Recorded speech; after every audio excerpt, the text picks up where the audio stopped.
आप सभी को राधे राधे। आज हम श्याम बिंदु की जो महिमा है उसके बारे में चर्चा करेंगे। जो हम तिलक लगाते हैं और तिलक के बीच में श्याम बिंदु लगाते हैं, उसकी क्या महिमा है, उसका क्या वर्णन है, उसके बारे में आज हम चर्चा करेंगे। श्रुति स्मृति पुराणों, धर्म ग्रंथों और वैष्णव पंच संस्कारों का बड़ा ही महत्व है। जो विप्र वैष्णव वृंद पंच संस्कारों को अपने सदगुरुदेव द्वारा वैष्णवी दीक्षा प्राप्त करते हैं, यथार्थ में वे परम सौभाग्यशाली हैं। अनादि सनातन वैदिक श्री निम्बार्क संप्रदाय, जिसके आध्याचार्य श्री सुदर्शन चक्रावतार भगवान निम्बार्काचार्य हैं, जिनके द्वारा वेद पुराण शास्त्र सिद्धांत अनुसार वैष्णवी दीक्षा काल में पंच संस्कारों का प्रतिपादन हुआ है। ये पंच संस्कार निम्न प्रकार वर्णित किए गए हैं कि तापपुंड्रम तथा नाम मंत्रो यागश्च पंचम अमीहि पंच संस्कारा परमैकांत हेतवे।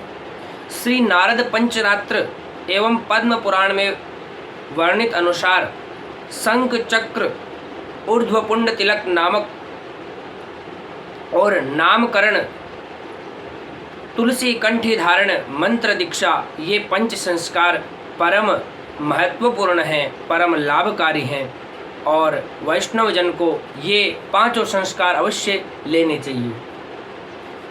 ये कंठलग्न तुलसी नलिनाक्षमाला, ये बाहुमूल परिचिन्नित शंख चक्रा, ये वा ललाट पटले लश ऊर्ध्वपुंड्राम, ते वैष्णवा भुवमा सुपवित्रयन्ति। जिसके कंठ प्रदेश में तुलसी की कंठी अथवा कमल के बीजों की माला धारण की गई हो, जिनके उभय अर्थात बाहों पर भुजाओं पर शंख चक्र चिन्ह अंकित हो, जिनके ललाट पर ऊर्ध्वपुंड तिलक सुशोभित हो, ऐसे वे वैष्णव इस जगत को शीघ्र ही पवित्र करते हैं। कि कंठी होनी चाहिए, तिलक होना चाहिए, शंख चक्र धारण होना चाहिए, ये वैष्णव के उनका परम कर्तव्य है कि उन्हें ये सब धारण करना चाहिए। वस्तुतः इन पंच संस्कारों की बड़ी महत्ता है और शास्त्रों के उदाहरण अनुसार पद्म पुराण में वर्णित हैं कि गोपी चंदन मृतस्नाभि लिखितो यस्य विग्रह शंख चक्रादि पद्मं वा देहे तत्र वशेध्वरी। कि गोपी चंदन से जिसके उभय अर्थात भुजाओं पर शंख चक्र के चिन्ह अंकित हैं, उस वैष्णव के शरीर में श्री हरि हमेशा निवास करते हैं। भगवान स्वयं उसके हृदय में वास करते हैं। जिसके भुजाओं पर शंख चक्र अंकित हो, गोपी चंदन से तिलक लगा हो, ऐसे वैष्णव जनों में भगवान श्री हरि स्वयं प्रविष्ट रहते हैं।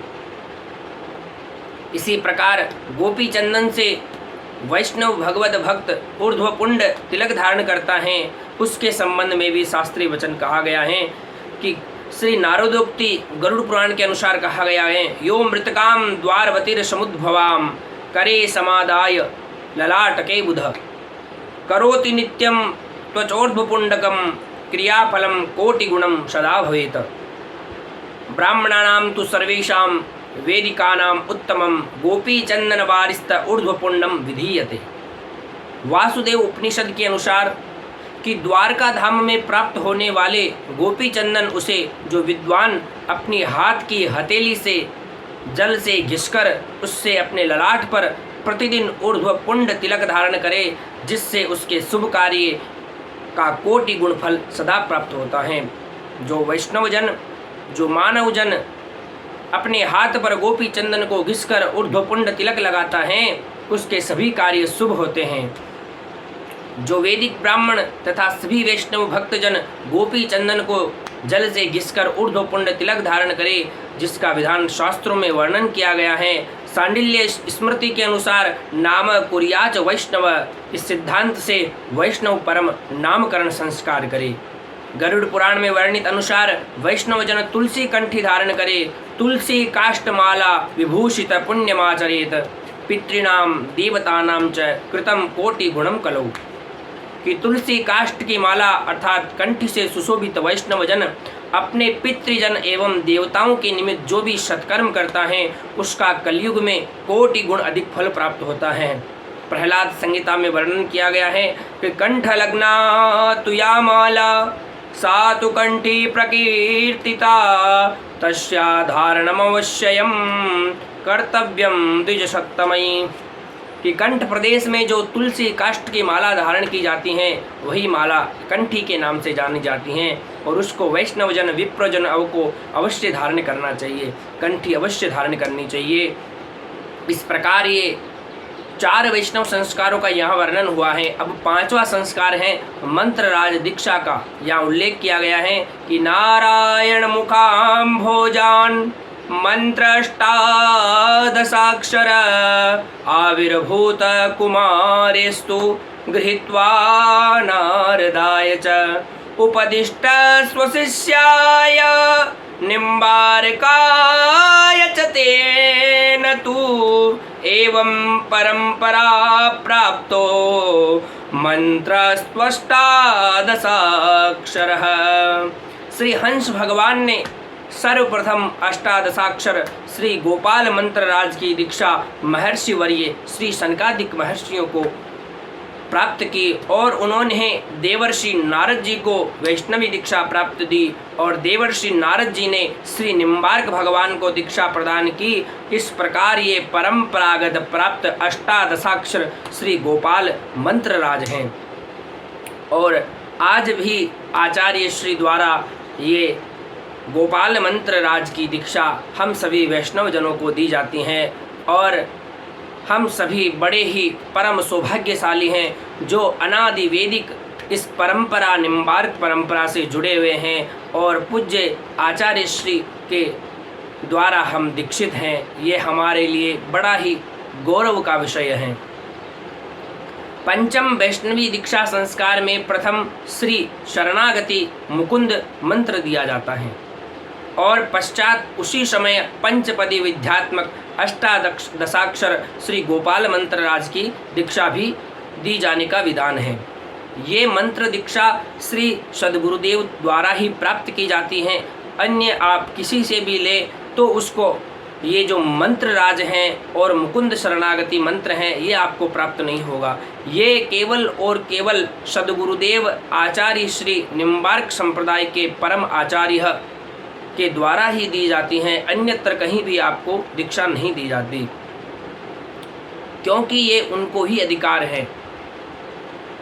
ये मंत्र दीक्षा श्री सद्गुरुदेव भगवान से ही प्राप्त की जाती हैं। योग्यता एवं अवस्था अनुसार श्री शरणागति मुकुंद मंत्र और अष्टादशाक्षर श्री गोपाल मंत्र राज की दीक्षा का विधि कर्म है। आप सभी निम्बार्क संप्रदाय जो राजस्थान में अखिल भारतीय जगत गुरु श्री निम्बार्काचार्य पीठ निम्बार्क तीर्थ अजमेर किशनगढ़ के पास में अवस्थित हैं, आप सभी आचार्य श्री की शरण में आकर उनसे दीक्षा लें क्योंकि ये एक परंपरागत आचार्य परंपरा है। तो आप सभी दीक्षा लें। उपयुक्त उभय मंत्रों पर श्री सुदर्शन चक्रावतार आध्याचार्य श्री भगवान निम्बार्काचार्य चरणों ने ग्रंथ द्वय का प्रणयन किया। उनमें भी शरणागति मुकुंद मंत्र तथा श्री मंत्र रहस्य षोडशी एवं श्री गोपाल मंत्र राज पर श्री प्रपन्न कल्पवली इन उभय ग्रंथों पर पूर्वाचार्य श्री सुंदर भट्टाचार्य महाराज ने विस्तृत व्याख्याएं की हैं जो विद्वान जनों के लिए परम वंदनीय हैं। वैष्णव पंच संस्कारों में गोपी चंदन से अपने ललाट पर एवं इसके अतिरिक्त शरीर के अन्य 11 अंगों पर तिलक स्वरूप धारण करना शास्त्रीय विधान है।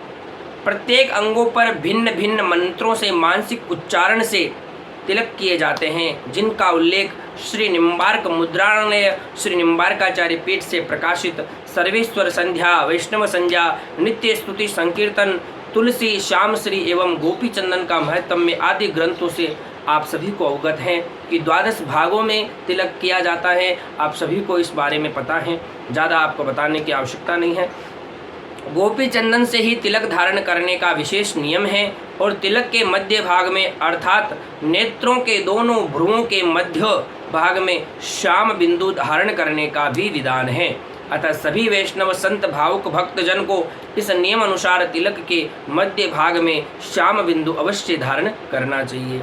इसी दृष्टिकोण से श्याम बिंदु महिमा लघु रूप से पूज्य आचार्य श्री श्रीजी महाराज के द्वारा इस ग्रंथ का प्रकाशन कराया गया है। इस ग्रंथ का प्रथम प्रकाशन श्री वृंदावन धाम से विरक्त वैष्णव फलाहारी श्री नंदलाल दास जी महात्मा ने दिनांक 12/5/1733 ईस्वी में कराया। अब वे प्रतिभाएं दुर्लभ हो गई है। अतः अनंत श्री विभूषित जगत गुरु श्री निम्बारकाचार्य पीठाधीश्वर श्री श्रीजी महाराज ने कृपा कर इस ग्रंथ का पुनर्मुद्रण कराया, जिससे सभी संत विद्वान जन वैष्णव भावुक भक्त महानुभाव परम लाभान्वित होंगे और आप और हम सभी इस ग्रंथ को पढ़ रहे हैं। श्याम बिंदु महिमा ग्रंथ का हिंदी भाव से प्रकट किया गया है। ये प्रस्तुत ग्रंथ बहुत ही परम उपादेय है। इसके मनन अनुशीलन से श्याम बिंदु महिमा का सरलता से परिज्ञान होगा। अतः सभी महानुभाव इस प्राप्त कर अपने उपयोग में ले और श्री सर्वेश्वर राधा माधव भगवान सभी का मंगल करे। इसी भावना के साथ श्री श्याम बिंदु महिमा की यहीं विराम देते हैं। श्री सर्वेश्वर भगवान की